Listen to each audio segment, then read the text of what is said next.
This is the Shine On You Crazy Daisy podcast, and I'm your host, Trudy Simmons from the Daisy Chain Group, providing platforms and opportunities for businesswomen to be seen and heard. This platform is for the women entrepreneurs that want to hear the real stories of what it takes to be yourself and run a business with all the different hats that you might have to wear.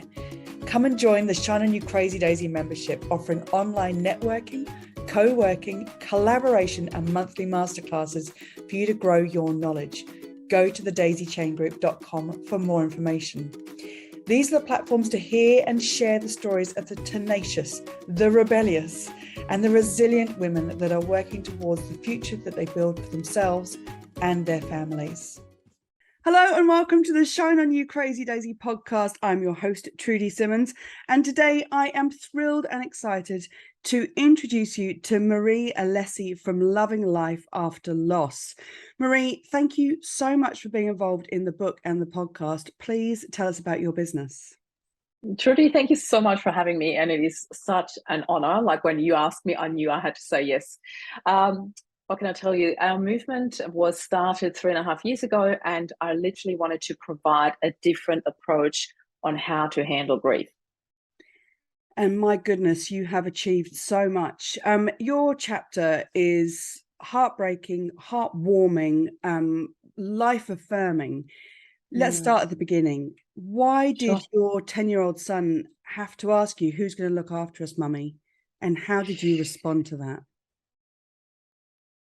It was the very first question that my older son asked me when I had just delivered the news that their dad had passed away. So Flynn and Jed were 10 and 8 at the time, and I received the news. It was very unexpected. Rob died from a brain aneurysm while he was away on a business trip, and there is no sugarcoating such a message. So when I received the phone call from the coroner's office, I walked downstairs and I told them, and that was one of the first things that Flynn said to me. And in hindsight, I realized how important it was for him to ask that, because I said, I will look after you. And for me to say that out loud, it was something that I think all three of us really needed to hear in that moment. The power in reading it in the chapter, and then what you took from that, it just that one phrase was so empowering in that moment. Thank you. Incredible. You then decided to go and write a book. You changed your view of the world, and through it all, you have brought empowerment and hope to those experiencing grief. How have you found that strength? I just felt so guided throughout the entire process. I have no words. It was really something that I never thought about, because you don't think about these things. I didn't even think that this would ever happen in my life, And when Rob died, I felt a strength come through that was beyond words. And I literally often said, I felt like when Rob passed, he poured all his strength into me. I felt so guided. I felt like my path literally just appeared ahead of me. It was like somebody was opening all the doors. And it was actually a message that I got sent through Rob in the very, very early days, literally in like the week or two after his funeral. The doors will all be open for you. Your path will be presented. And I'm like, what is he talking about? I had no idea, but it literally just happened like that. And I just felt I always got the right people at the right time sent to me to support me, to hold space for me. I'm talking friends, psychologists, mentors, spiritual people. Like I really had an army of love around me the entire time. I have no other words. There must have been times when that strength was not there. Oh yeah, trust me, they were. Absolutely. I know this would go way beyond the frame of this interview here, but I'll tell it in a nutshell. I had a nervous breakdown about, I think it was the week after Rob's funeral. Before I had this connection with him, I had a nervous breakdown in the kitchen. And it all started with me saying that one sentence, I just need peace and quiet. And the moment I said that, it was like a valve had opened and I could not close it anymore. It burst out of me. I said it louder and louder and louder until I was screaming it. I had a massive meltdown. Then I felt the most horrible guilt that a mom could feel for the boys having witnessed that. I had the most beautiful conversation around that, what happened, how I felt. I felt so out of body. I felt like I was completely out of control. Yet that triggered for me to see a psychologist. And speaking to the psychologist, it triggered for me to write the book. And the book was the seed that planted, to turn into this beautiful movement. So everything along the way had a huge purpose, even my massive meltdown. It just seems crazy, doesn't it, when we can all look back on our journeys of whatever that entails and go, oh, that bad thing that happened triggered this happening. And it is amazing. And I'm having goosebumps when you tell me my story back. I'm like, whoa, that's amazing. It's your story. Thank you. Thank you. One of the things that really grabbed me is when your son said, you sat down with your son and he said, our lives are better since Dad passed. How did you feel about him saying that? And did it give you a sense of peace? Wow. Well, at first, Trudy, I have to be honest, my heart dropped when he said that, because we were in a bedroom upstairs and we were just having the most beautiful conversation about how I will do anything and everything in my power to have the most healthiest, the most beautiful and longest life I can possibly live. And we all know I can't promise how long I will be around, because we all know, life happens and we just don't know how long we've got. But I can promise that I'll do everything in my mind, in my power, to live a healthy life, to be around for the boys as long as I can.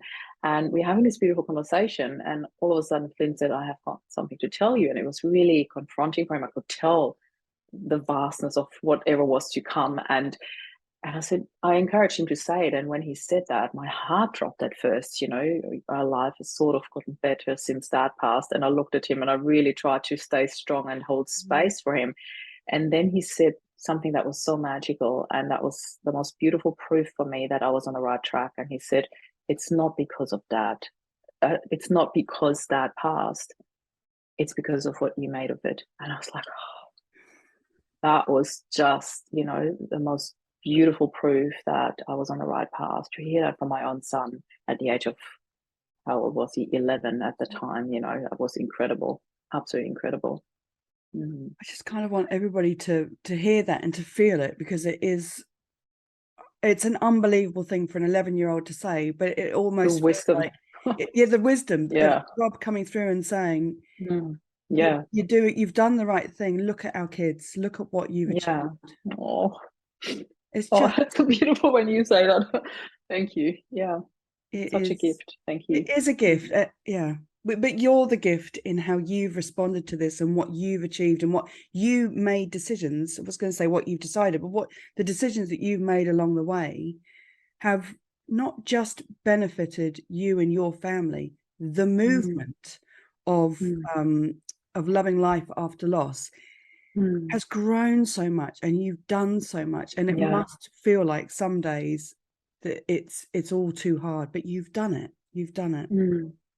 I feel so supported. I'm very blessed to have the right support and a really great team to help me with that as well. So thank you. If there was one lesson you've learned that every entrepreneur should know, what would it be? Oh, just go out there, make mistakes, like fail it forward. Like seriously, there were so many things. Like I honestly, when I first started Loving Love After Loss, I ran my own business before. As you know, I had a coaching business before. I closed it down when Rob passed, and I just wanted to be present for the boys. I had no idea that I would write a book. I had no idea it would rank in the top 100 of Australia. I had no idea it would turn into a global movement. I literally just went step by step, and as I said before, the path just presented itself. Yet when I first started the doors, when I first opened the doors to Loving Love After Loss, I literally felt like jumping off the cliff and growing my wings on the way down. And I just worked from the heart. And there were lots of things where I got sidetracked, or I did too much this or too little of that. And, it's learning by doing. It is really just dare to step forward and dare to step out there and step up. That's a big thing, because this whole daring to step up, there are people that will go like, what does she think she's doing? Or why does she think she's an expert? Well, I don't think so. I know so. I've lived through it. What other expertise is there, or better expertise than actually living through it and being the living proof that what you are teaching is actually working? And to me, that was a big thing, to step into that role and own it. And I had great mentors that nudged me in that direction, go like, you step up, you own that because you're doing it. I'm like, okay, I'll step up, I'll own it. And now I do, and it's so different. And I really want to encourage everyone to just fail it forward, just do it, and make mistakes on the way, because that's how we all learn. And yeah, just own it. Yeah, it is how we all learn. What is your Yeah. favorite piece of business software? That would have to be Calendly. I cannot live without it. Like, seriously, I use it almost every day. I've got 9 different links for different things, for bookings, to talk about the retreat, to talk about the VIP day that I run, to have chats, to book interviews, to like, I have 9 different links for different sections. And without that, I could not survive. It's linked to my Zoom, it's linked to my calendar, everything's automated, and I'm loving it. It saves me so much time. It's awesome. Love and automation. It Yes. saves so much time in your business to get those things in place. Yeah. Marie, thank you so much for your vulnerability, for being raw throughout your process of what has been how many years now since he passed? How many years? 4 years. 4. Yeah, 4 years ago.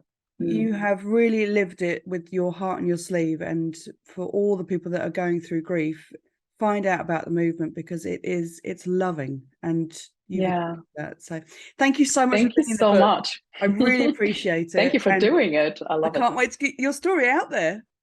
Yay, let's do it. Thanks.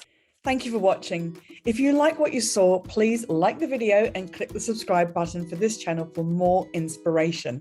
If you're a businesswoman looking for that community that will support you and lift you up, come and join the Shine On You Crazy Daisy membership, offering online networking, co-working, collaboration, and monthly masterclasses to grow your knowledge. Go to thedaisychaingroup.com for more information.